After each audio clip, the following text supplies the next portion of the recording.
제2강좌 왜 지금 인성교육인가입니다.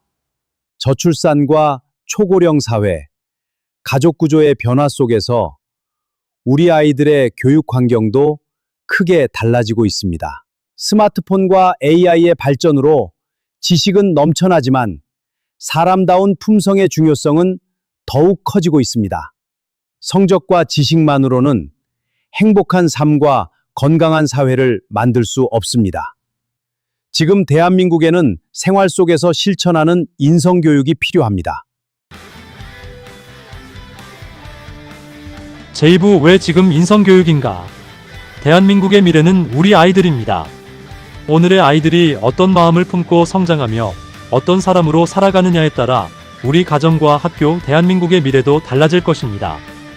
그동안 우리 부모님과 선생님들은 아이들의 교육을 위해 참으로 많은 노력을 기울여 왔습니다. 조금이라도 더 좋은 환경에서 공부하게 하고 더 많은 지식과 능력을 갖추게 하며 자신의 꿈을 이루도록 돕기 위해 최선을 다했습니다. 그 사랑과 수고는 결코 가볍게 평가할 수 없습니다.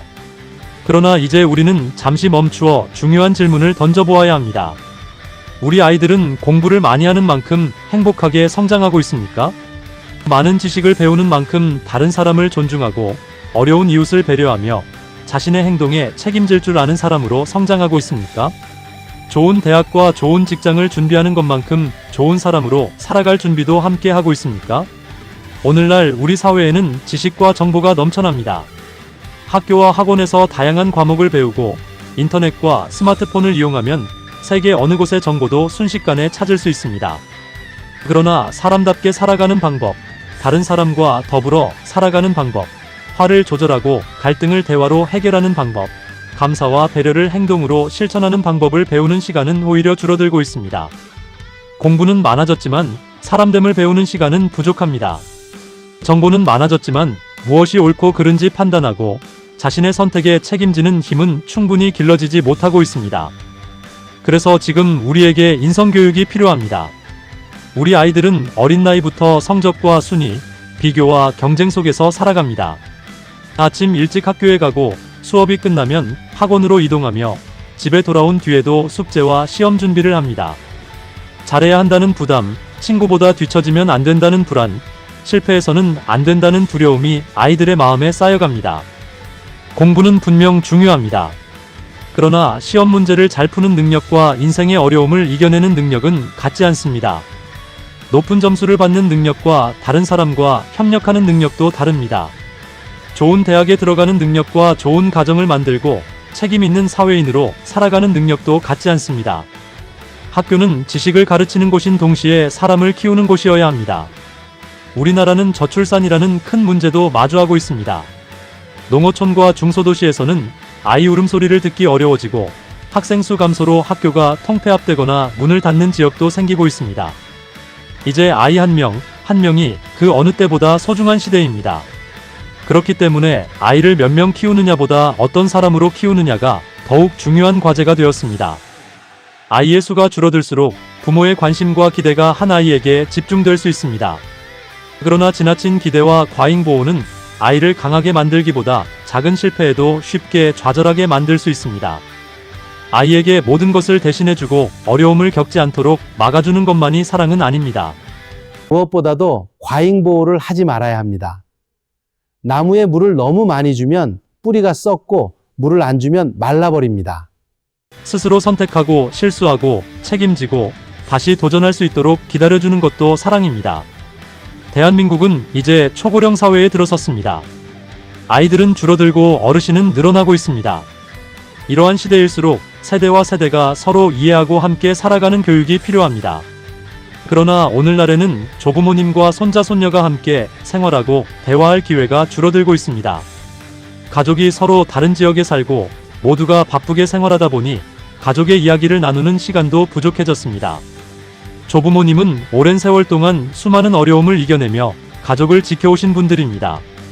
그분들의 삶 속에는 책에서 배우기 어려운 지혜와 인내, 책임과 희생의 이야기가 담겨 있습니다. 아이들이 조부모님의 삶을 듣고 가족의 역사를 배우는 것은 살아있는 인성교육입니다. 어르신을 불편한 존재로 바라보는 것이 아니라 삶의 경험과 지혜를 가진 존중받아야 할 분으로 이해하도록 가르쳐야 합니다. 가족의 모습도 많이 달라졌습니다. 오늘날에는 핵가족과 맞벌이 가정, 한부모 가정과 조손 가정, 다문화 가정과 재혼 가정 등 다양한 모습의 가족이 함께 살아가고 있습니다. 가족의 형태가 다르다는 것은 잘못이 아닙니다. 모든 가족은 각자의 모습과 사정 속에서 존중받아야 합니다. 그러나 가족의 모습이 달라지더라도 사랑과 책임, 감사와 배려, 예절과 존중을 가르치는 가정교육의 중요성은 달라지지 않습니다. 오히려 가족이 함께하는 시간이 줄어들수록 짧은 시간이라도 서로의 얼굴을 바라보고 마음을 나누어야 합니다. 아이에게 필요한 물건은 사주면서도 정작 아이의 고민과 외로움은 알지 못할 수 있습니다. 한 집에 함께 살면서 서로의 얼굴보다 스마트폰 화면을 더 오래 바라볼 수도 있습니다.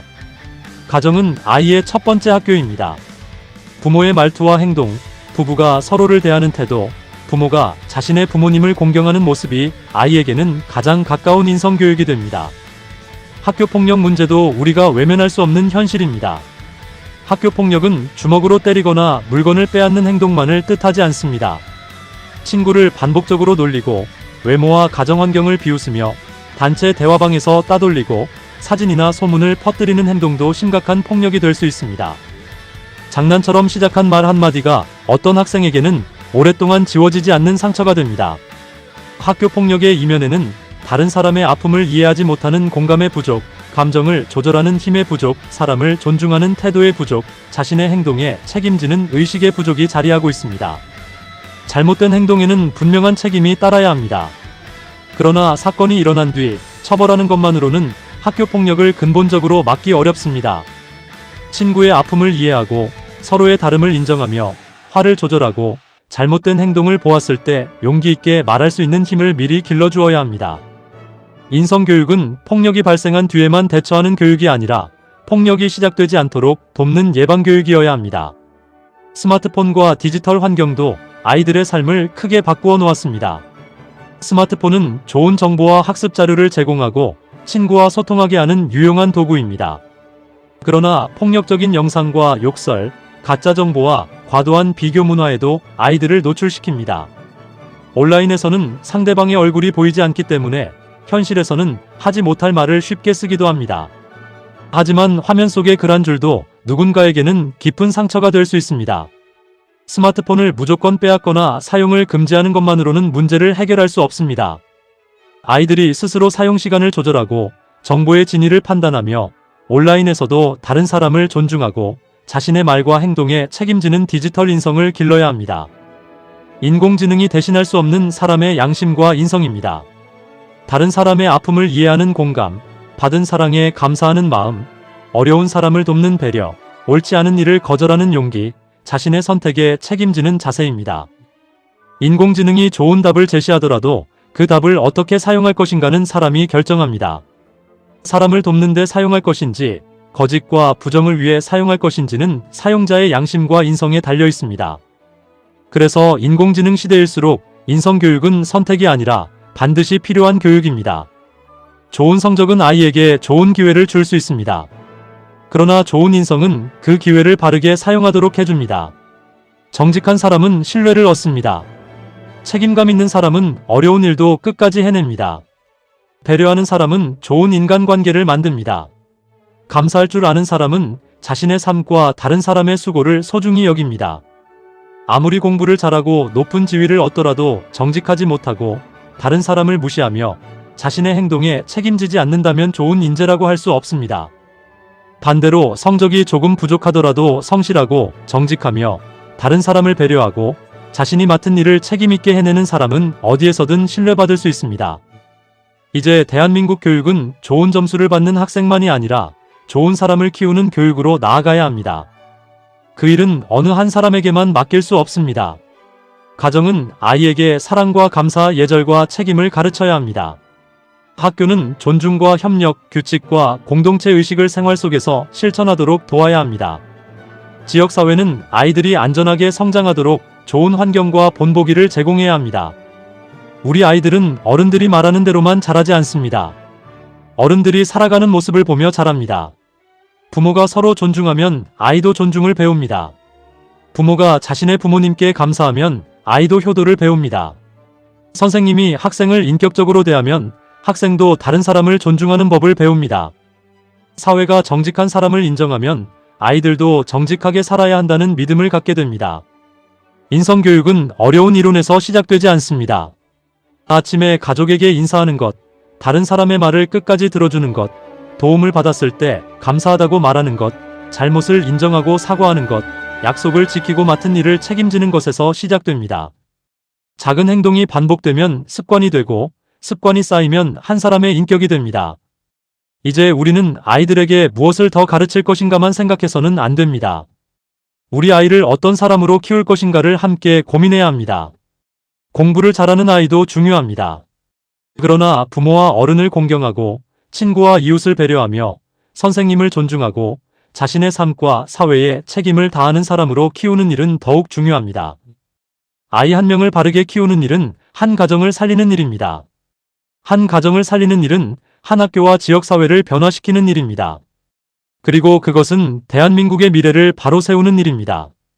다음 시간에는 제3부 인성교육의 본질을 통해 교육이란 무엇이며 우리는 아이들을 어떤 사람으로 키워야 하는지 함께 생각해 보겠습니다.